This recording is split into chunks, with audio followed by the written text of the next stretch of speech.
Good evening, YouTube, and welcome to the inaugural video of the Silver Chevalier channel. First of all, let us go ahead and remove the rapier from the display, as it will doubtless get in the way of everything. We'll just use this lovely letter opener as our fake rapier.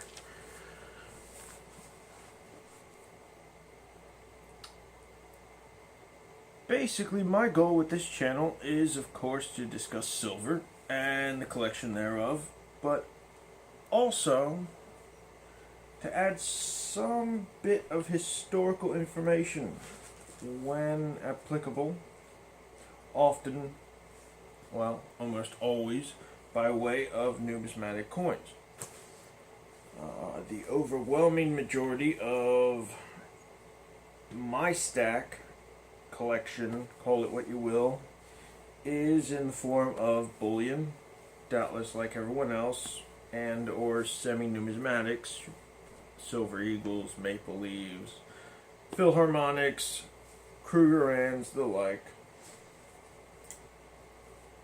Though I must say my favorite pieces are almost invariably numismatic. My favorite piece of all is a florin from the reign of King Edward III, minted in London in the mid-1300s. I wish I had that with me. I'll have to show it in a future video. It's really neat and really great piece of history, as I'm not sure if you're familiar with English history, but he was considered the perfect king. I highly suggest reading one of his biographies. There are many excellent ones out there. In any event, I love silver. If an item has silver in it, I am almost certainly interested. I am similarly interested in gold, but my budget somewhat limits that severely with regard to my ability to acquire it. Though I have recently ventured into that realm, as you shall soon see. These coins I had with me are sufficiently diverse, and I thought might make for a somewhat interesting video. I hope I'm not mistaken in that regard. And I think there's a little bit we can learn from all this. And keep your interest in silver coins. This is basically an international selection with, of course, some American coins scattered here or out. Literally, this is what I had on me at the time. The focus is largely on British coins, British Commonwealth coins, Canada, Australia. Here's a Bermuda crown, Samoa, Commonwealth games. I'm not sure if they're part of the British Commonwealth. Someone will have to correct me on that. But basically they go back to the early 20th, late 19th century. And there are some interesting ones I would be happy to show you. There are also some random other international coins here. Like I said, the Bermuda crown. We've got a wonderful Uruguay silver coin from middle of the 20th century, I think 1950 something, and a Guatemalan coin, 25 centavos, a Greek coin of 10 drachmas, a Netherlands coin of 25 cents. I didn't realize they worked in cents. This gigantic thing is $10 from the Bahamas. A tribute to, goodness, Sir Milo Butler, Governor General. It is actually 99.9% silver. So that would count, strangely, as a non-sterling bit of bullion. Semi-numismatic. This is a random coin from Finland I know nothing about. Here is my collection of coins that I grabbed from Canada. Canadian dollars, Canadian half-dollar, and Canadian quarters from every king and queen, going all the way back to Queen Victoria. Speaking of Queen Victoria, one of my favorite coins of all time is, of course, the British crown. St. George slaying the dragon on the reverse. It's definitely one of my favorite images of any coin. Also to be found on my terribly small gold collection, but here is a British sovereign, 1892, also Queen Victoria, the last year before the veil, and similarly, on the reverse we have our wonderful St. George slaying that evil dragon. I have some Australian coins here. They're a curious 1 florin and 2 shilling coin, which you don't find very often. British coins, not unlike the Canadian coins, go all the way back to Queen Victoria, all the various kings and queens in the interval, and the various half crown, 2 shilling, shillings, 6 pence, and multiple 3 pences that remain silver. Some of my favorite coins here come from the Philippines when they were a U.S. territory. This particular coin is from 1916, during World War I. The reverse is one of my favorite of all time. I would love to see that on an American coin. It just seems perfect for an American coin.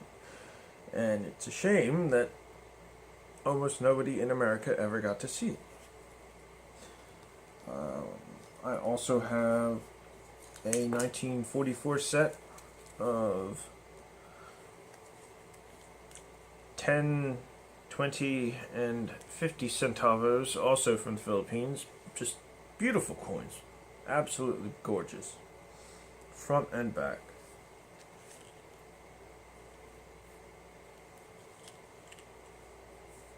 All the identical little symbols on the back.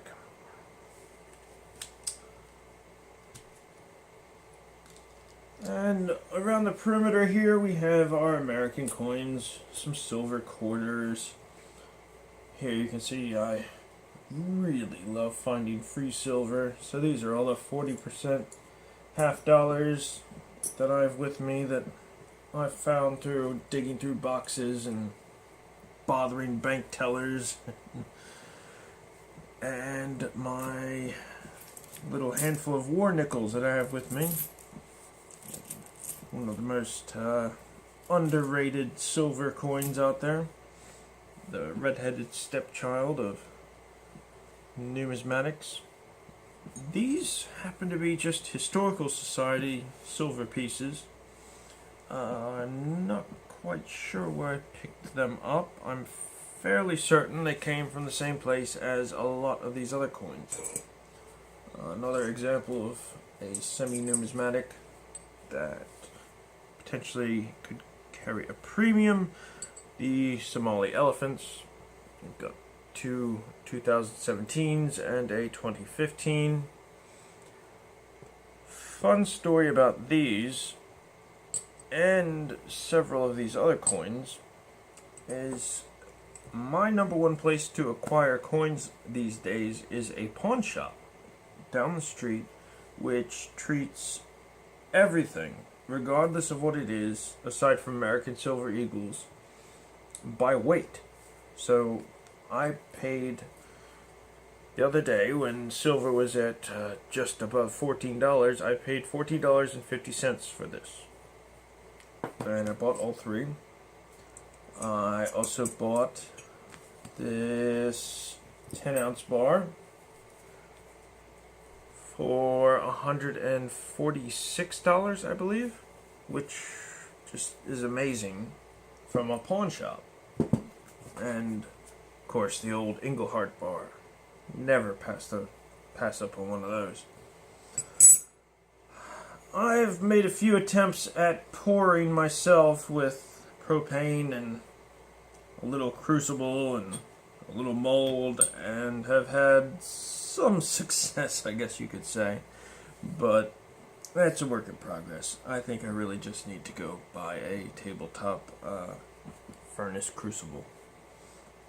Some other really neat coins that I got finally to wrap things up at the pawn shop are these Estonian coins.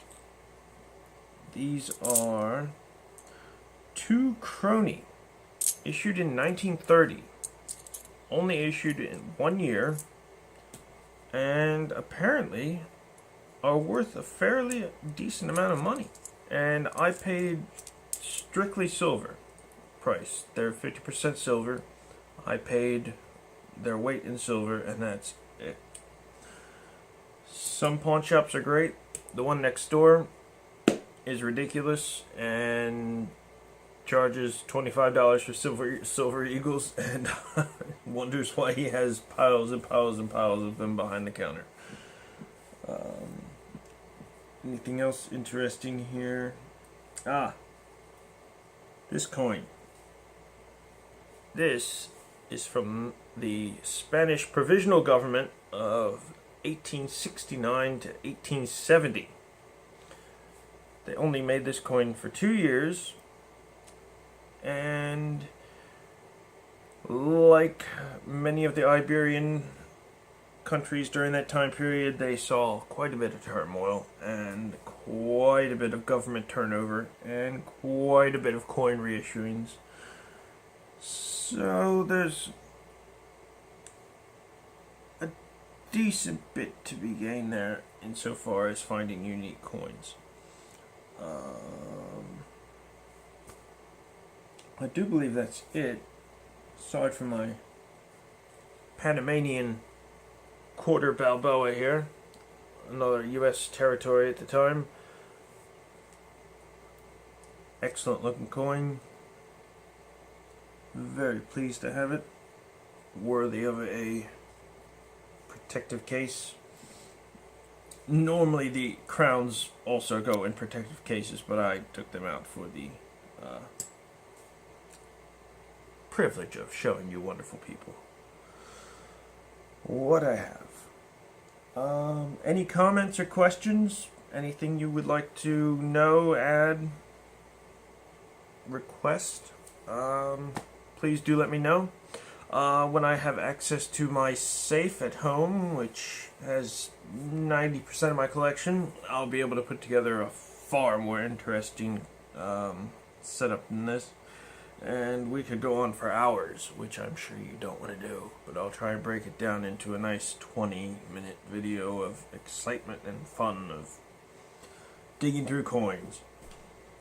Thank you all so very much for your patience and viewing. I'm not even going to go ahead and do that. Please click subscribe and please click notify thing, because you know what? If you liked it, do it. If you didn't like it, I totally understand. I hope you all have a wonderful evening and a great week coming up. Good night.